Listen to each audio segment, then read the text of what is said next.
ગુજરાતના જાણીતા ડોક્ટર તેજસ પટેલને પદ્મભૂષણનો ખિતાબ એનાયત કરાયો છે। તેને લઈને હાલ અત્યારે બ્રેકિંગ ન્યૂઝ સામે આવી રહ્યા છે। ડોક્ટર તેજસ પટેલને પદ્મભૂષણનો ખિતાબ એનાયત।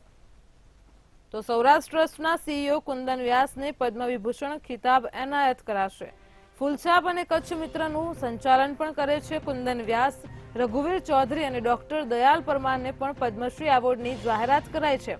તો પૂર્વ ઉપરાષ્ટ્રપતિ વેંકૈયા નાયડુને પણ પદ્મવિભૂષણ એવોર્ડની જાહેરાત કરવામાં આવી છે।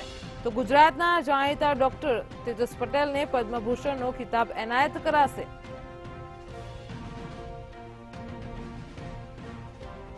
સાથે જ સૌરાષ્ટ્ર ટ્રસ્ટના સીઈઓ કુંદન વ્યાસને પણ પદ્મવિભૂષણનો ખિતાબ એનાયત કરાશે। પૂર્વ ઉપરાષ્ટ્રપતિ વેંકૈયા નાયડુને પણ પદ્મવિભૂષણ એવોર્ડની જાહેરાત કરાઈ છે। તો રઘુવીર ચૌધરી અને ડોક્ટર દયાલ પરમારને પણ પદ્મશ્રી એવોર્ડની જાહેરાત કરવામાં આવી છે।